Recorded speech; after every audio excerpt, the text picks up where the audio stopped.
नमस्कार दोस्तों, मैं जेपी डांडिया आप सभी का मेरे YouTube channel dandiya electrical study पर एक बार फिर से स्वागत करता हूं। दोस्तों, आज का जो टॉपिक है बड़ा इंपॉर्टेंट है और बड़ा इंटरेस्टिंग है। आज पढ़ेंगे करंट, वोल्टेज, रेजिस्टेंस व पावर में क्या संबंध होता है, वह डीसी थ्योरी के कंप्लीट फॉर्मूले। करंट का वोल्टेज का करंट से क्या संबंध है, करंट का रेजिस्टेंस से क्या संबंध है, रेजिस्टेंस का पावर से क्या संबंध है और पावर का इन तीनों से क्या संबंध है। इसका मतलब इन चारों का तीन के इसका तीन के आधार पर और इसका तीन के आधार पर तीनों चारों के फॉर्मूले व इनका संबंध देखेंगे और इनकी इकाइयाँ देखेंगे, जो कि अपने डीसी थ्योरी में सबसे बड़ी अहम भूमिका निभाते हैं। जितने भी न्यूमेरिकल आते हैं, जितने भी परीक्षा में क्वेश्चन आते हैं डीसी थ्योरी से संबंधित, वोल्टेज से संबंधित, पावर से संबंधित, मतलब कि सारे के सारे क्वेश्चन इन्हीं चार जो फॉर्मूले हैं, इन्हीं चार रिलेशन हैं, इनसे संबंधित आते हैं और इनके बिना कोई भी क्वेश्चन सोल्व नहीं होता है। इनके फॉर्मूले के बिना कोई भी क्वेश्चन का आधार नहीं होता है। इसका मतलब करंट, वोल्टेज, पावर व रेजिस्टेंस के संबंधित जो भी क्वेश्चन आएगा, जो भी कैलकुलेशन आएगा, वो इनसे ही संबंधित आएगा। तो इनके बारे में आज कंप्लीट जानकारी प्राप्त करेंगे। इनकी यूनिट क्या होती है, यूनिट का कन्वर्जन कैसे होता है, और डीसी थ्योरी में इन फॉर्मूलों के बिना ऐसा कोई क्वेश्चन नहीं है जो इनके बिना सोल्व कर सकते हैं। मतलब कि इनके आधार पर ही सभी के सभी क्वेश्चन सोल्व किए जाएंगे और परीक्षा में हर पेपर में 2 से 3 क्वेश्चन अवश्य आते हैं। जैसे पूछा जाता है कि 100 वोल्टेज 100 वाट 220 वोल्टेज का प्रतिरोध कितना होता है, पावर का मान कितना होता है, उसमें रेजिस्टेंस कितना होता है और उसमें धारा का मान कितना होता है।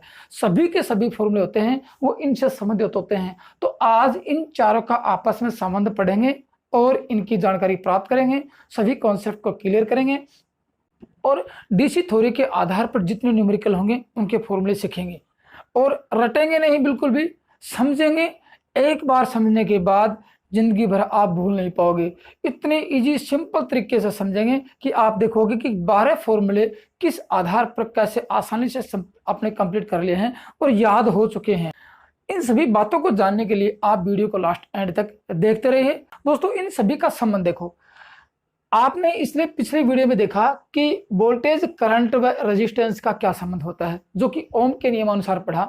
ओम के नियम ने क्या बताया था कि वोल्टेज करंट वोल्टेज के समानुपाती और रेजिस्टेंस के विलोमानुपाती होता है, जो कि पिछले वीडियो में आपने अच्छी तरह से समझ लिया था। यदि आपने वो वीडियो नहीं देखा है, आप उस चीज से अनजान हो, तो पिछले वीडियो को आप अवश्य देख लो, ताकि आज के वीडियो में आज के सभी फॉर्मूलों के सभी 12 फॉर्मूलों को समझने में आपको किसी प्रकार की कोई दिक्कत नहीं हो और किसी प्रकार की कोई समस्या उत्पन्न नहीं हो। ठीक है, तो आज देखते हैं। जैसे आपने पिछले वीडियो में देखा कि एक ओम का ट्रायंगल था, जिसको आपने देखा था VIR त्रिभुज, VIR ट्रायंगल था, जिसमें V देखो ये था VIR। इससे क्या था कि वोल्टेज, ये विभवांतर परिपथ में धारा के समानुपाती। मैं आपको परिपथ बना के दिखाता हूं। ये परिपथ पिछली बार देखा कि किसी रेजिस्टेंस के सिरों पर उत्पन्न विभवांतर उस रेजिस्टेंस में से प्रवाहित धारा के समानुपाती होता है, या फिर उस रेजिस्टेंस में से प्रवाहित धारा उस विभवांतर के विलोमानुपाती, विभवांतर के समानुपाती तथा रेजिस्टेंस के विलोमानुपाती होती है। ये था वो अपना सर्किट। यहाँ आपने लगाया वोल्टेज माइनस प्लस। अब आगे बात, ये था आर कैसा लिया, आदर्श रेजिस्टेंस, आइडियल रेजिस्टेंस लिया, जो कि इसका मान परिवर्तित नहीं होता है। इसमें कैसे देखा आप लोगों ने कि रेजिस्टेंस में से प्रवाहित धारा लगाए गए वोल्टेज के समानुपाती थी, जब तक कि इसकी भौतिक अवस्था में कोई परिवर्तन नहीं किया। पूरे परिपथ की भौतिक अवस्था में किसी प्रकार का कोई परिवर्तन नहीं किया। भौतिक अवस्था क्या थी कि ताप, दाब और पदार्थ की प्रकृति। जैसे आपने एक बार रेजिस्टेंस लिया या फिर पूरे पदार्थ की प्रकृति तांबे की रखी, तो दूसरी बार आप देखोगे वोल्टेज बढ़ाओगे तो पदार्थ की प्रकृति तांबे की ही होनी चाहिए और टेम्परेचर जितना था उतना ही रहोगे, तो आप वोल्टेज धारा के समानुपाती देख पाओगे या ओम के नियमानुसार वो संबंध स्थापित कर पाओगे। तो आज देखते हैं, जैसे आप लोगों ने वो देख लिया, धारा प्रवाहित होगी इस रेजिस्टेंस में, तो रेजिस्टेंस पावर कंज्यूम करेगा, पावर खर्च करेगा, पावर कंज्यूम करेगा, शक्ति खर्च करेगा, और वो शक्ति, उस शक्ति का यौगिक पावर, यहाँ पावर खर्च होगी, उस पावर का रेजिस्टेंस से क्या संबंध है, उस पावर का इस धारा से क्या संबंध है, उस पावर का वोल्टेज से क्या संबंध है, आज यही देखने वाले हैं। इसलिए कहते हैं कि ओम के नियम अनुसार VIR त्रिभुज के अलावा एक त्रिभुज और भी होता है, जिसको बोलते हैं ओम का शक्ति त्रिभुज। ये क्या है, ओम का शक्ति त्रिभुज, पी वी और आई ये है। पावर वोल्टेज करंट के समानुपात, गुणनफल के समानुपाती होती है, वोल्टेज करंट के गुणनफल के बराबर होती है। तो आज देखते हैं, पिछली वीडियो में आप लोगों ने देख लिया था कि V का वोल्टेज, V का धारा से और प्रतिरोध से क्या संबंध है। V बराबर आपने लिखा था I इंटू R, ये लिखा था। इसका मतलब कि वोल्टेज धारा व रेजिस्टेंस के गुणनफल के बराबर होती है। फिर देखा आप लोगों ने V देखा तो I बराबर V अपॉन R, ये भी देखा आप लोगों ने पिछली वीडियो में कि V बटे I इंटू R। मैं इसलिए दोहरा रहा हूं कि आज इन चारों का, किन का, मैं लिख देता नाम, देखो ये P का मतलब पावर, पावर की इकाई वाट, V, I और R, इन चारों का आपस में क्या संबंध है। चारों का, इसका 3 से संबंध होगा, इसका इन तीनों से होगा, इसका इन तीनों से होगा। इसका मतलब कि प्रत्येक का 3 से संबंध होगा। तो 3 चौक 12 फॉर्मूले निकल के आते हैं जो डीसी थ्योरी के कंप्लीट फॉर्मूले होते हैं।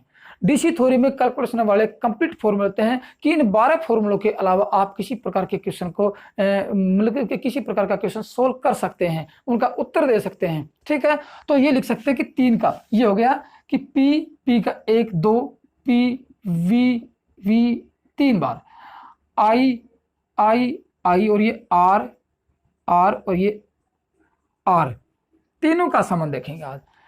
मतलब कि ये होगी 1 2 3 4 5 6 7 8 9 10 11 और ये 12 संबंध देखेंगे, ताकि आपको किसी प्रकार का कोई प्रश्न का उत्तर देने में कोई कंफ्यूज नहीं हो और परेशानी अनुभव नहीं हो। ये देखते हैं 12 फॉर्मूले बनते कैसे हैं। दोस्तों रटना नहीं है एक भी, अपने को क्या है, सीखना है, इनको बनाना है और इनकी इकाइयों के बारे में देखना है। परीक्षा में इकाई के बारे में और इन फॉर्मूलों के बारे में अवश्य पूछा जाता है। आप किसी भी प्रकार के इलेक्ट्रिकल से संबंधित कोई भी पेपर उठा के देखो, आपको इनसे संबंधित 2 या 3 क्वेश्चन अवश्य मिलेंगे आपको। इसका मतलब आज 2 से 3 क्वेश्चन सोल्व करने वाले हैं, ताकि आप प्रत्येक परीक्षा में 2-3 क्वेश्चन तो आसानी से सोल्व करके अपने अच्छे अंक प्राप्त कर सकते हैं। वो देखते हैं आगे और देखते हैं। ये है ये 3। आर का क्या संबंध, आर बराबर V बटे आई। यदि इनको देखा जाए, P बराबर होता है V इंटू आई और V बराबर होता है P बटे आई और I बराबर होता है P बटे V। ये है इनकी इकाई। देखो इसकी इकाई वोल्ट, पिछली वीडियो में आपने देखा कि एम्पियर ओम भी होती है, वो देख लेना आप। फिर भी आज बताऊंगा आपको मैं। धारा की इकाई आप लोगों ने देखी कि धारा की इकाई एम्पियर होती है और रेजिस्टेंस की इकाई ओम होती है। यहाँ देखो पावर की छोटी इकाई P बराबर, देखो P की इकाई वाट होती है, ठीक है ना, और V की इकाई वोल्ट होती है। वोल्ट की बिना बाकी इकाई पिछली वीडियो में बता दी आप लोगों को देखना। I की इकाई एम्पियर होती है, धारा की इकाई। तो आप लोगों के सामने 6 फॉर्मूले निकल के आ गए, 1 2 और 3, फिर आगे 4 5 और ये 6। मैं 6 के 6 फॉर्मूले लिखता हूँ, बाकी फॉर्मूले अभी पूरे कंप्लीट कर। V बराबर आप लोगों ने देखा V बराबर I इंटू R, फिर I बराबर देखा आप लोगों ने I बराबर V बटे R, और फिर R बराबर देखा आप लोगों ने V बटे I। 3 तो ये हो गए और 3 हो गए आपको। ये किसका है, ये इसका नाम क्या है कि ये है शक्ति त्रिभुज। किसका, ओम का शक्ति त्रिभुज है। शक्ति त्रिभुज, शक्ति और भी आएंगे दोस्तों अपने पास, रिएक्टिव पावर आएगी, एक्टिव पावर आएगी, ये बाकी देखते हैं। लेकिन ये शक्ति त्रिभुज ओम के नियम अनुसार, अपने ओम के नियम अनुसार इन चारों का संबंध स्थापित कर रहे हैं। तो आगे बात यहाँ से P बराबर हो गया VI, फिर V बराबर दूसरा सूत्र V का आ गया P बटे I, और I का दूसरा सूत्र आ गया अपने पास P बटे V। दोस्तों ये अपने पास निकल गए 6 सूत्र। अब आगे बाकी 6 बच के उनका रिलेशन क्या होता है, उनके संबंध क्या होते हैं और उनके फॉर्मूले को कैसे कैसे स्थापित करते हैं और किस प्रकार से उनका निर्माण करते हैं, ताकि आप परीक्षा में देखो कि हर प्रकार का, जैसे आप देखो कि ताम्र हानि क्या होती है, पावर क्या होती है, पावर कैसे ज्ञात करते हैं, बल्ब की पावर कैसे निकालते हैं, हीटर की पावर कैसे निकालते हैं, किसी मशीन की पावर को कैसे ज्ञात करते हैं, धारा कैसे निकालते हैं, आपको क्या क्या दिया जाता है और किसके आधार पर आप क्वेश्चन को इतनी शॉर्टकट तरीके से देख लेते हो। अब आती बात यहाँ से, देखो ये आपको कुछ नहीं करना, बस आपको तो सिर्फ ये 3 तो थे ही ओम के अनुसार। आज क्या रखा, आज पावर रखी है, तो आपको क्या रखना है, ये है P बराबर VI को लेना है, बाकी आपको कुछ नहीं छेड़ना है। P बराबर VI के आधार पर बाकी जो 6 फॉर्मूले बच गए, 1 2 3 4 5 6, ये देखने आज आपको P बराबर VI के आधार पर देखने। अब यहाँ लिखता हूं मैं कि P बराबर VI, एक एक स्टेप बाय स्टेप लिखना, ताकि आप आसानी से इसको समझ जाओ, आसानी से आप इसको सोल्व कर पाओ कि आप कभी भूल नहीं पाएंगे, यह है कि अब लिखो P बराबर वी आई। ठीक है, अब P बराबर वी आई क्या था, ये शक्ति त्रिभुज के आधार पर लिया गया था P बराबर, ये आप लोगों ने वहां लिख दिया है P के बराबर में। अब आगे बात कि इस P बराबर वी आई में देखो, P बराबर वी आई में वी आई आर त्रिभुज से, ठीक है ना, वी आई आर त्रिभुज किससे, वी आई आर त्रिभुज से v का मान रखने पर, v का मान रखने पर, आगे बात v का मान रखेंगे, v का मान रखने पर क्या आता है, देखो P बराबर वी आई, v का मान क्या है, v बराबर है, देखो v बराबर आई आर, तो यहां लिखेंगे v बराबर आई आर रखेंगे, तो P बराबर v तो अपने पास है लेकिन यहां नहीं, इसका मान ये रखेंगे आई आर, तो आई आर इंटू आई, ये आ गया अपने पास। अब यदि आप इस समीकरण को सोल्व करते हैं तो निकल आप ये अपने निष्कर्ष क्या निकलता है कि P बराबर आई स्क्वायर आर वाट। दोस्तों ये अपना फॉर्मूला हो गया नंबर 7। ठीक है, कैसे निकला, P बराबर वी आई में वी आई आर त्रिभुज से V का मान रखने पर V का रखा आई आर इंटू आई, फिर हो गया कि इसको सोल्व करेंगे, आई को आई से गुणा किया, आई स्क्वायर आर आ गया। दोस्तों ये आगे बात P बराबर आई स्क्वायर आर है, एक फॉर्मूला ये निकल के आ गया अपने पास। ठीक है, अब क्या बच गया दोस्तों, अगले यदि फॉर्मूले की बात करते हैं, P के अपने पास पावर के फॉर्मूले आगे 2, वाट के फॉर्मूले कितने आगे 2, वी आई और आई स्क्वायर आर आ गया, जो कि काफी इंपॉर्टेंट होता है। सबसे अधिक कौन सा फॉर्मूला काम आता है, आई स्क्वायर आर ही आता है या वी आई आता है। ठीक है, तो अब देखते हैं तीसरा फॉर्मूला P का क्या बच गया, आगे देखते हैं P बराबर वी आई में।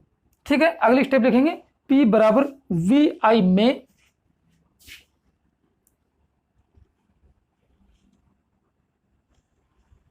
लिखते हैं P बराबर वी आई में ये वी आई आर त्रिभुज से, किस त्रिभुज से, इससे त्रिभुज से I का मान रखने पर, I बराबर क्या है, I बराबर यहाँ पे है V बटे R। अब देखते हैं दोस्तों क्या होता है कि I का मान कैसे, P बराबर ये आता है, P बराबर V तो सेम टू सेम है, I बराबर क्या रखेंगे इनटू V बटे R, V अपॉन R, ये आपके सामने समीकरण आ गया। अब इस समीकरण को यदि आप सोल्व करते हो तो आता है, देखो एक V को V से गुणा करो, R को 1 से गुणा करो, निष्कर्ष आता है P बराबर V स्क्वायर अपॉन R आता है, ये आ गया वाट, वाट में आता है। दोस्तों P के अपने पास फॉर्मूले हो गए 3। देखो अब P बराबर V स्क्वायर बटे R, ये आ गए। दोस्तों ये तो थे अपने पास पावर के फॉर्मूले 3 डीसी थ्योरी में ओम के नियमानुसार।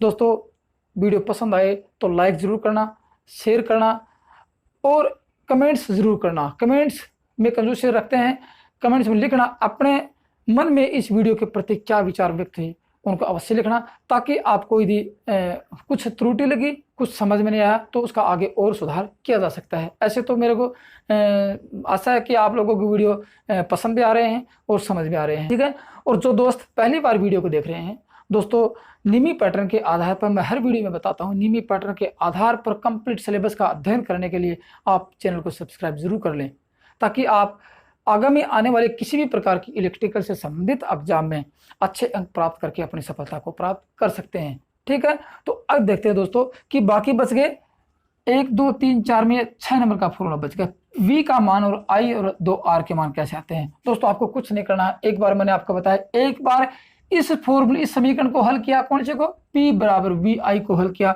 अब आगे देखते हैं किसको और हल करते हैं तो क्या क्या मान निकल के आते हैं। आपको दोस्तों रटना कुछ भी नहीं है, याद रखना, रटना कुछ नहीं है, सिर्फ आपको समझना है और अपनी कॉपी में फॉर्मूले उतारने हैं। दोस्तों उतारने का मतलब आप 2 त्रिभुज रखना। ठीक है, अब मैं आपको याद करने का तरीका बताता हूं। 2 त्रिभुज रखो, VIR और शक्ति त्रिभुज, दोनों को रखो, दोनों के संबंध देखो आप लोग, फिर इन दोनों को रख के आप उन फॉर्मूला का बैठ के विस्तार से वर्णन करो, कॉपी में उतारो, लिखो, समझो। आप 12 फॉर्मूलों का निर्माण आसानी से कर पाओगे। यदि 12 फॉर्मूलों का निर्माण होता है तो दोस्तों करंट, पावर, वोल्टेज और रेजिस्टेंस से संबंधित आप किसी भी प्रकार के उत्तर का आसानी से किसी प्रकार के प्रश्न का आसानी से उत्तर दे सकते हैं। अब आगे बात एक बार इस फॉर्मूले को सोल्व किया आप लोगों ने, ये कर दिया, दूसरी बार इस फॉर्मूले को सोल्व करते हैं। बाकी दोस्तों इन तीनों फॉर्मूलों के द्वारा, इनको किसी को नहीं देखना, आप लोगों को इनको नहीं देखना है, इनको नहीं देखना है, सिर्फ इन तीनों फॉर्मूलों, एक का तो अपने पास VI और त्रिभुज से निर्माण किया, दो फॉर्मूलों ने आपने समीकरण हल करके निर्माण किया। अब नंबर 2 पे क्या आता है, P बराबर I²R। दोस्तों सिर्फ इसी समीकरण को हल करना है।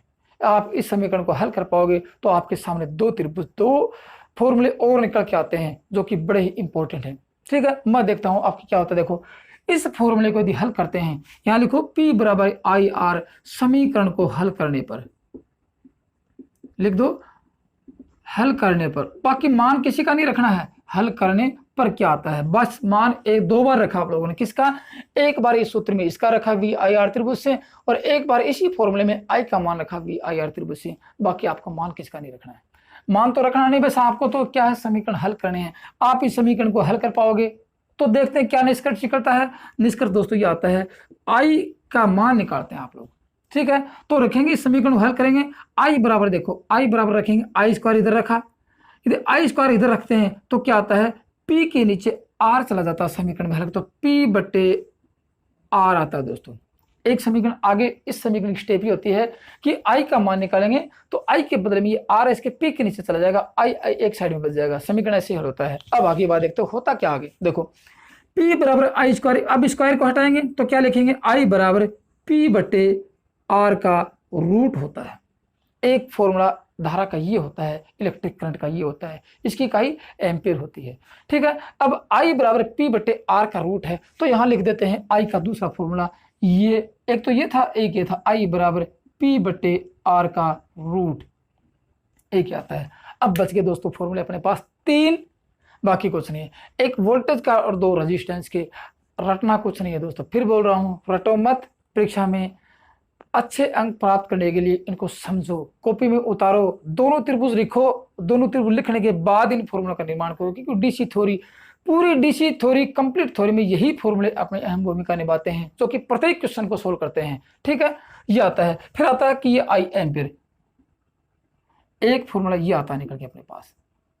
दूसरे फॉर्मूले के बाद देखो दोस्तों, इसको मिटा देते हैं, इसी फॉर्मूले को दो, देखो इसको 2 बार हल किया, इसको 2 बार हल किया, इसको 2 बार हल करेंगे, बाकी अपनी थ्योरी का कंप्लीट निर्माण हो जाता है। DC थ्योरी में फॉर्मूलों का निर्माण हो जाता है। अब देखते हैं आगे, अब इसे एक बार I को मान निकाला, अब निकालते हैं R का मान। R बराबर क्या होता है, देखो रेजिस्टेंस बराबर क्या होता है, इसको यदि हल करते हैं तो I² इसके नीचे अपॉन बट्टे में चला जाता है, तो P बराबर R बराबर P बटे I²,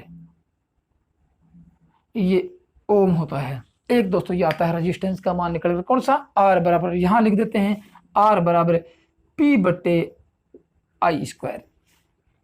ठीक है, एक ही आ गया दोस्तों, हार्ड कुछ नहीं है, समझने की बात है, बस समझने की ढील है आप लोगों में, आप समझ नहीं पाते हो, आप रटने की कोशिश करते हैं, थ्योरी दोस्तों रटी नहीं जाती है, मैथ, फिजिक्स और अपने इलेक्ट्रिकल थ्योरी रटी नहीं जाती है, सिर्फ समझी जाती है। एक बार इनके कॉन्सेप्ट को क्लियर कर लेते हो तो थ्योरी कभी आप भूल नहीं पाओगे।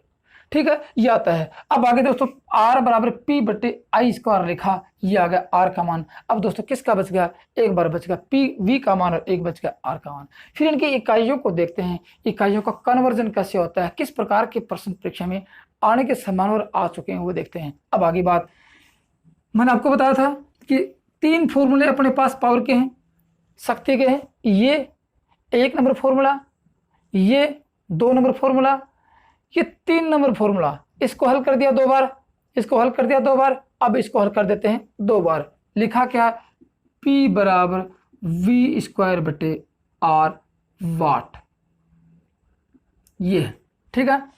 अब P बराबर V² बटे R है, इसको 2 बार हल करते हैं। देखो एक बार R का मान निकालते हैं और एक बार V का निकालते हैं। तो दोस्तों अब इस समीकरण को हल करते हैं, देखो वज्र गुणा करते हैं, किसका मान निकालेंगे, V का मान निकालते हैं। तो V को 1 से गुणा करो, V² आ गया बराबर P into R, power into R, resistance आ गया।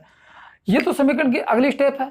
अब इससे आगे वाली अगली स्टेप यदि कंप्लीट करते हैं तो आपके पास किसका फॉर्मूला निकल के आता है, V का फॉर्मूला निकल के आता है। V का फॉर्मूला कैसे आया, इस स्क्वायर को हटा दो और आगे क्या लगा देते हैं, रूट लगा देते हैं। फिर आता है V बराबर P इंटू आर रूट आता है। दोस्तों एक फॉर्मूला ये होता है अपने डीसी थ्योरी में V का मान कैसे निकालें। यदि आपको पावर और रेजिस्टेंस दी जाती है और आपको यदि वोल्टेज का मान निकालना होता है तो शॉर्टकट तरीके से आप ये निकालो, अन्यथा इन दोनों की कैलकुलेशन करके काफी लंबा चौड़ा सवाल हो जाता है। यहाँ क्वेश्चन को शॉर्टकट तरीके से निकालने का ये फॉर्मूला होता है। तो यहाँ लिख देते हैं V बराबर आता है P इंटू आर का रूट आता है। देखो दोस्तों आसानी से अपने पूरे के पूरे 12 कंप्लीट कर रहे हैं, लास्ट एक और बचा है। फिर इनकी इकाइयां देखते हैं, इकाइयों का कन्वर्जन कैसे होता है, किस किस्सा पावर इन चारों में इकाइयां कौन कौन सी होती है। इकाइयां सिंपल से होती हैं जो आप लोग जानते हो, लेकिन उससे हार्ड इकाइयां पूछी जाती हैं तो क्या होता है वो देखते हैं। दोस्तों आज इन चारों के संबंध में आपका कंफ्यूज एक भी नहीं छोड़ेंगे, पूरा का पूरा कंफ्यूज दूर कर देंगे, सभी कॉन्सेप्ट क्लियर कर लेंगे। अब आती है बात यहाँ से, इसी सूत्र को मैंने आपको बताया 2 बार हल करना है पावर के सूत्र को, एक बार आ गई ये, दूसरी बार देखते हैं P बराबर V स्क्वायर R आता है। मैंने आपको ये बताया कि एक बार इस समीकरण को हल किया, देखो इसको हल दोबारा करते हैं तो क्या आता है, इसको वज्र गुणा करते हैं तो फिर क्या आता है, R का मान निकालना, PR बराबर V स्क्वायर, PR बराबर V स्क्वायर।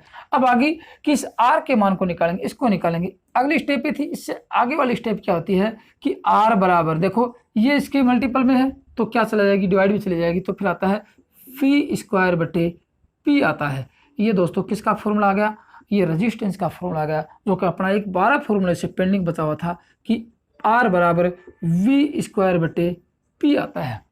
ठीक है, ये तो दोस्तों इन 12 फॉर्मूला है, आप एक बार देख लो। फिर मैं आपको एक बार दोबारा बताता हूँ कि इन दोनों त्रिभुज से, कौन से में से, VIR त्रिभुज से और ओम के शक्ति त्रिभुज से, इन चारों का संबंध स्थापित किया जाता है। पिछले वीडियो में मैंने आपको ओम का नियम पढ़ाया था, ओम के नियम में सभी कॉन्सेप्ट बताए थे, इकाइयां बताई थी, इन तीनों का संबंध बताया था। तीनों के बाद आज एक पावर का संबंध साथ में आता है।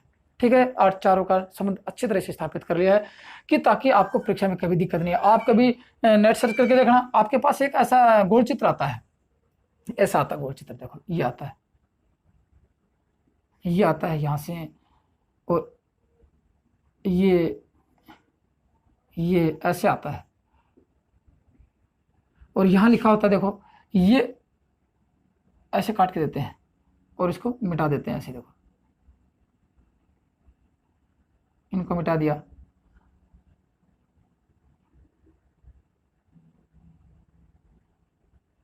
ये आता है ऐसे।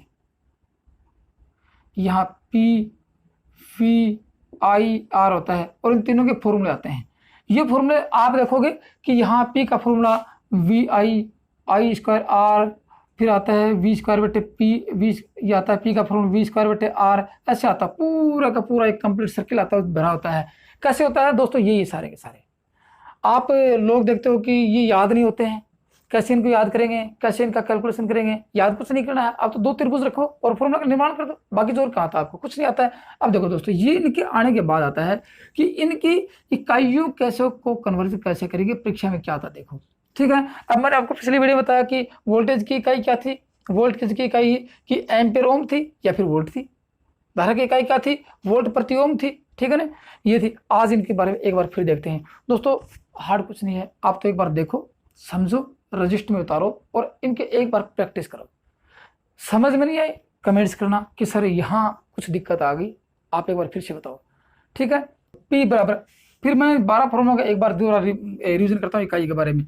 P बराबर VI, पावर की इकाई वाट, लिख लेना, बार बार आपकी परीक्षा में काफी बार आएंगी, कंफ्यूज आएगा आपके बारे में कि ये देखा नहीं हमने। P बराबर VI होता तो इसकी इकाई क्या होगी, वोल्ट एम्पियर, तो दूसरी इकाई, एक तो इकाई वाट, दूसरी इकाई इसकी होगी वोल्ट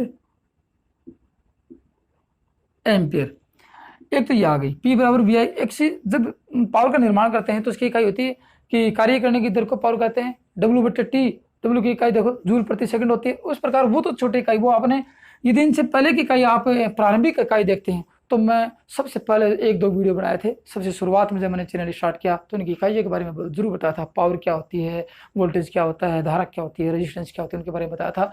अब आज मोटे मोटे तरीके से इस ओम के नियमानुसार देखते हैं। वोल्ट एम्पियर होगी, फिर आता है देखो दोस्तों P बराबर I स्क्वायर R आ गया। ठीक है, I स्क्वायर जब R आता है तो ये आ गया कि परीक्षा में कैसे आता है कि धारा के स्क्वायर और रेजिस्टेंस के गुणनफल को क्या कहते हैं।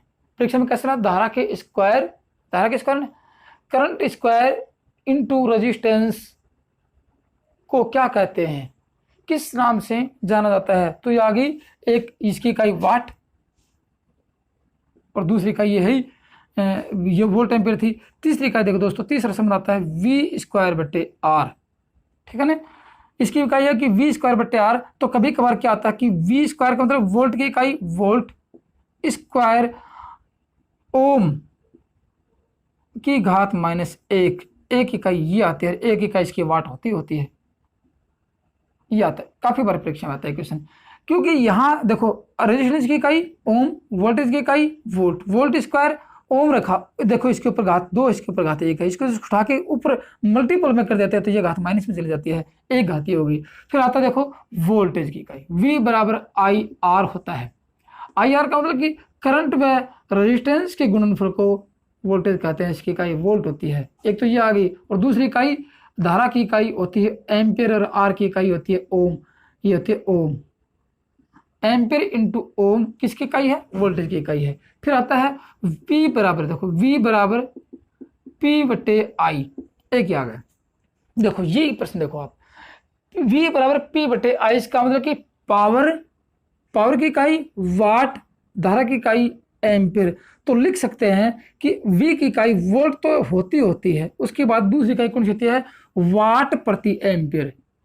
लिख लेना, वाट प्रति एम्पियर किसकी इकाई है? पावर की, ये वोल्टेज की इकाई है। 1 वोल्ट की इकाई ये आ गई अपने पास, देखो वोल्ट की इकाई लिखी ने, ये वोल्ट आ गई। एक तो ये एम्पियर प्रति ओम आ गई। वाट प्रति एम्पियर किसकी इकाई है? ये भी वोल्टेज की इकाई है। तीसरी इकाई देखते हैं दोस्तों, V बराबर, तीसरा सूत्र आता है अपने पास, V बराबर आता है P इंटू आर का रूट आता है।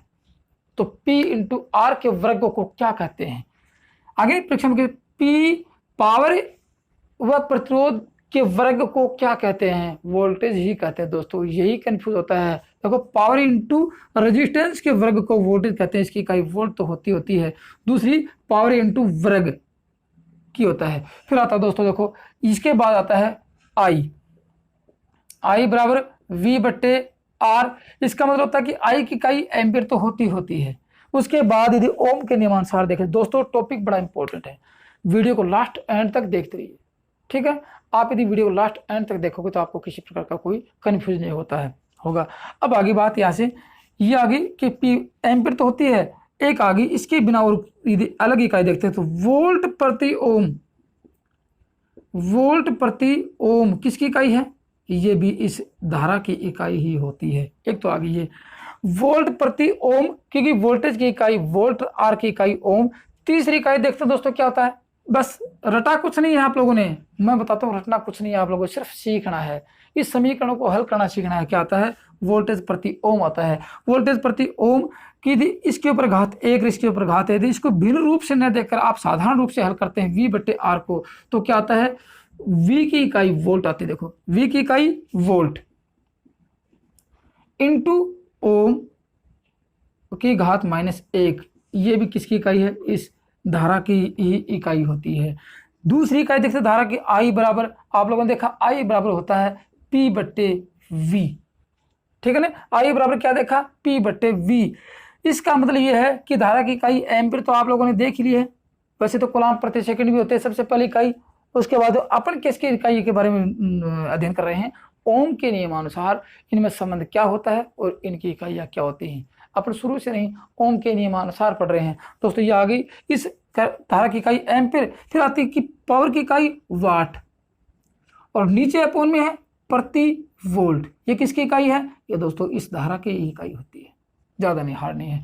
फिर यदि इसको आप इस समीकरण को साधारण रूप से हल कर देते हो, इस भिन्न रूप को साधारण रूप में हल कर देते हो, तो क्या आता है?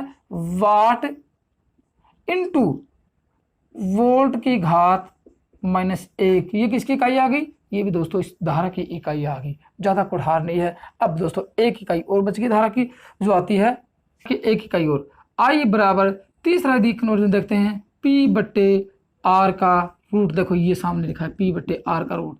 इसमें क्या आता है कि पावर अपॉन आर का वर्ग क्या होता है, ठीक है ना। वाट प्रति ओम का वर्ग, इसमें क्या लिखा? वाट प्रति ओम, ये आता है वाट प्रति ओम का वर्ग। इसकी इकाई एम्पीयर तो होती है, लिख लेना। और उसका आता है कि वाट प्रति ओम का वर्ग क्या होता है। ये किसकी इकाई है? ये दोस्तों इस धारा की ही इकाई होती है। बस यही काफी बार परीक्षा में हर क्वेश्चन, हर एक फॉर्मूले पे क्वेश्चन आता है। बस आप ऐसे मान लो कि आप यदि इन फॉर्मूलों को पूरा सोल्व करना और इकाइयों का कन्वर्जन सीख लेते हैं तो आपके पास 5 क्वेश्चन सोल्व हो जाते हैं। और दोस्तों 5 क्वेश्चन सोल्व होना बड़ी बात है अपने आप में, क्योंकि एक छोटे से टॉपिक के अंदर 5 क्वेश्चन सोल्व कर रहे हैं, न्यूमेरिकल सोल्व कर रहे हैं, डीसी थ्योरी के सभी इनका संबंध सोल्व कर रहे हैं, तो छोटी बात नहीं है। लेकिन आप सीख लेना। फिर आता है देखो, तो इस रेजिस्टेंस की इकाई की बात करते हैं। रेजिस्टेंस आर बराबर होता है, देखो दोस्तों, आर बराबर वी बटे आई। वैसे रेजिस्टेंस की इकाई ओम होती है, रेजिस्टेंस की इकाई ओम होती है, लेकिन यदि यहां देखा जाए तो वी की इकाई वोल्ट और प्रति एम्पियर, ये किसकी इकाई है? ये दोस्तों इस ओम की ही इकाई पर इस रेजिस्टेंस की इकाई होती है। 2 बार और बच गया अपने पास। आर बराबर देखो पी बटे आई स्क्वायर। अब इसकी इकाई देखो पी बटे आई स्क्वायर, मतलब ओम तो इसकी इकाई है ही है। ओम के बाद में वाट प्रति एम्पियर स्क्वायर, ठीक है, वाट प्रति एम्पियर स्क्वायर, ये किसकी इकाई है? वाट प्रति एम्पियर स्क्वायर इस धारा की इकाई है। लेकिन दोस्तों कभी कभार एक छोटा सा कन्वर्जन और कर देते हैं कि इस आई स्क्वायर को ऊपर ले जाते हैं, तो फिर क्या आता है? वाट इंटू एम्पियर की घात -2। दोस्तों ये भी इस रेजिस्टेंस की ही इकाई होती है। तो अपने पास 1 इकाई, 2, 3 ये आते हैं हर को, और 1 इकाई वोल्ट प्रति एम्पियर, उनकी रेजिस्टेंस की इकाई 1, 2, 3, 4 इकाई आ गई। एक लास्ट और बच गई, बस इसकी ओर देख लेते हैं कि क्या आता है कि आर बराबर होता है वी स्क्वायर बटे पी। इसका मतलब कि रेजिस्टेंस की इकाई क्या थी? ओम तो है ही है। ओम के बिना वी स्क्वायर प्रति, देखो वोल्ट स्क्वायर प्रति वाट, ये भी किसकी इकाई है दोस्तों? इस रेजिस्टेंस की इकाई। तो इकाइयां एक नहीं दोस्तों, 5 इकाइयां कन्वर्जन होता है। 5 इकाइयों से आपको क्वेश्चन पूछा जाता है। तो दोस्तों कितना बड़ा सोल्व किया आप लोगों ने, कितना बड़ा कैलकुलेशन किया है, कितनी बड़ी पावर का सोल्यूशन किया है, लेकिन सिर्फ 2 त्रिभुज से। किससे? एक ओम के वी आई आर त्रिभुज से और दूसरा ओम के शक्ति त्रिभुज से होता है। पावर तो कंज्यूम होनी है दोस्तों। अब पूछा जाए दोस्तों, ये 3 तो ये थे अपने पास, ठीक है। अब उन तीनों के बिना देखो, यदि आप देखोगे कि वोल्ट प्रति वाट आती है, कभी कभार क्या आता है देखो, वोल्ट प्रति वाट यदि सोल्व करते हैं तो ये आता है कि वी वोल्ट स्क्वायर इंटू वाट -1। ये क्या है? ये भी सिर्फ दोस्तों ओम ही होता है। वोल्ट स्क्वायर इंटू वाट, ये आर की ही इकाई होती है दोस्तों। अब देखो कितना बड़ा सॉल्यूशन किया, 12 फॉर्मूला दोस्तों। एक बार आपको अच्छी तरह से रजिस्टर में उतार कर सोल्व कर लेना, ताकि आपको भविष्य में कभी दिक्कत का सामना करना ही नहीं पड़ेगा, ये गारंटी है। आप यदि इसको सोल्व कर लेते हैं तो हर प्रत्येक प्रश्न का उत्तर आप आसानी से दे पाते हैं और चुटकी झटके के साथ देते हैं। आप कभी को यदि पूछा जाए कि इसका उत्तर क्या होगा तो आप अंगुली पर बताओगे इसका उत्तर ये होता है, क्योंकि ये हार्ड नहीं है दोस्तों। वीडियो अच्छा लगे तो लाइक करना, शेयर करना और कमेंट जरूर करना, और चैनल को सब्सक्राइब जरूर करना। जो दोस्त पहली बार वीडियो पर हैं, पहली बार चैनल को देख रहे हैं, तो नियमित पैटर्न के आधार पर आगामी आने वाली एग्जाम की अच्छे से अच्छी तैयारी करने के लिए चैनल को सब्सक्राइब जरूर कर लेना, ताकि आप आगामी आने वाली परीक्षा में अच्छे अंक प्राप्त करके अपनी सफलता को प्राप्त कर सकते हैं। थैंक यू, धन्यवाद दोस्तों। आज की वीडियो में सिर्फ इतना ही है।